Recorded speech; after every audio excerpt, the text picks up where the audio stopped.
Hey guys, Penny here from Monaco Nail Academy, and over the next few minutes I'm going to show you how to achieve a pink to white ombre or baby boomer using only gel polish. This was a request by one of our current students, Kirsty. I am not a fan of doing ombre with gel polish. I think I've mentioned it in a few different videos. I've got lots of videos on how to do ombre with pigment, and that is definitely my preferred method, is to use pigment. But I know not everybody has pigment, and everybody brings up ombre because it's so popular, so I thought, why not, let's just do it anyway and see what other methods we can use. I'm starting with 2 coats of Love Marriage Prenup from Artistic Colour Gloss. You will have seen this in other videos if you've been following for a while. I used it in my baby boomer video when I demonstrated pigment. It's my favourite, it's my go-to. It looks quite intense at first, but it produces a really lovely fade where you can actually see the differentiation between both colours. So I've got these 2 layers and they're both cured, and so now we're going to go into the actual white ombre or frombre. We all know that I am a super lazy nail tech, so for this first method I'm going straight in from the bottle with Artistic Colour Gloss in Bride. This is just using a design brush. And all we're going to do is blot out that base. Now, one of the downsides of this method is that you end up with a little bit of air bubbling, so we need to try and work that out as we are doing the entire fade. What we are going to do is take this product without coming back to where the majority is. We're going to take this product about 3/4 of the way down the nail to where you can barely see it, but it's there, and it's important that it's there. We're going to cure this for the normal 30 seconds, and if you were working on a client you would have done all 10 nails and then cured. I normally film these videos 1 to 2 weeks in advance, so I get your requests and then you see the video. But that means that we're currently in lockdown in New Zealand because of COVID-19, and we've just gone from level 4 to level 3, meaning the restrictions are slightly relaxed. But we still can't do beauty services, which means I can't do nails, which is fine, but also my brows are suffering. Is anybody else feeling the same way? Like, my eyebrows are very fair, so tell me to pluck them all you want, it's not going to happen because there's just too many hairs and you can't tell the difference, I guess. Like, some of my friends will have really dark hairs, it's easy to see what to pluck. Anyways, I draw them in, and normally I just have to kind of colour inside the lines when they're waxed. It's a struggle, guys. Who else? Like, which beauty service are you most looking forward to getting after lockdown ends, wherever you are? Alright, another layer. This one's cured, and I'm going to do the exact same thing, applying straight from the bottle to the free edge of the nail. I haven't cleaned my brush at all, and I'm just going to work it.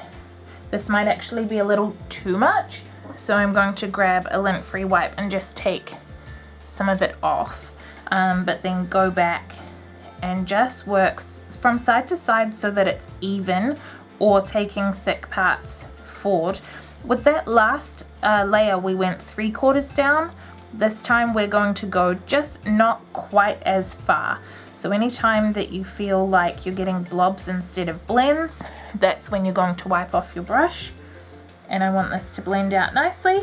You can see those air bubbles I sort of warned you about. They stick up here where there's the most product. But I'm going to cure this, and then I'm going to do several more layers, every single time going slightly less far down the nail. So that's how we build up a really subtle ombre, where you're really not seeing the point where it changes from white to pink.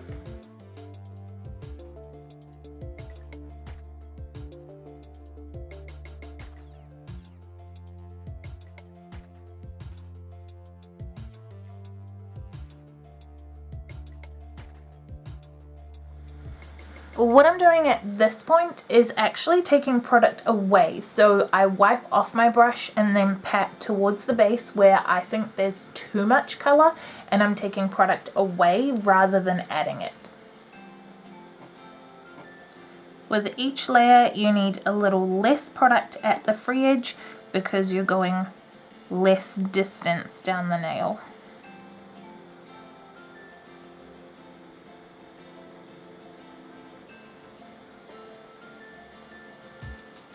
Less is definitely more. It's not a technique that you can rush if you want it to look really good.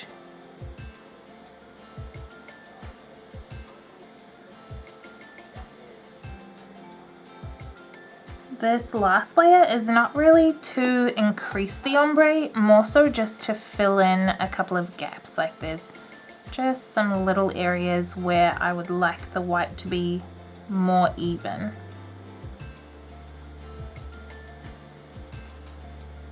A coat of glossing gel will finish it off and even out the entire surface.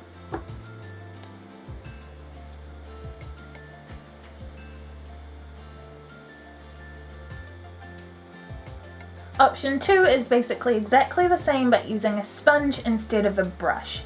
Now I told you before I do this normally with pigment, so I don't really have any sponges in my nail room and we're in lockdown, so I need you to forgive my use of a cut up base of a beauty blender. Hopefully you can just laugh along with me and knowingly nod about lockdown life instead of judging the crap out of my chopped up beauty blender.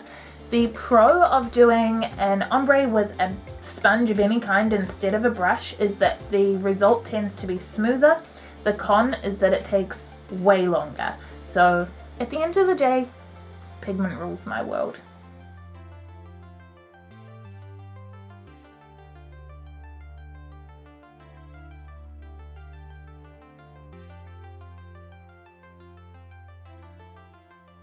I forgot just how much product this uses. This is how we used to do all our ombres when we had a full-time salon before education took over, and before we discovered the wondrous world of pigment, which makes it so much quicker and so much easier. Also, you will notice when I am using clean areas of the sponge to take away excess product towards the base where I want it to be more pink, the Beauty Blender is leaving some little bits of blue sponge. It's because I cut into it. It's not the right product for this, but of course, lockdown rules.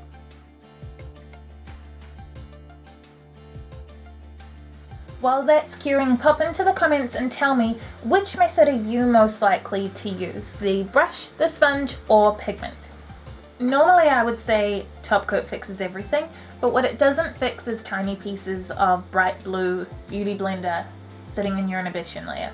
So excuse that, but with top coat artistic glossing gel over the top of this blend, now you can see what I mean, where even though the sponge method used a lot more product, took longer, it's a much smoother end result. Okay, so I think what we've all learnt today is that Penny is obsessed with pigment and won't be swayed any other way.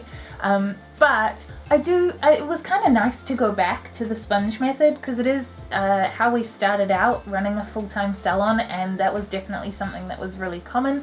So if anything, I'm just grateful for that little trip down memory lane, having a go with that method.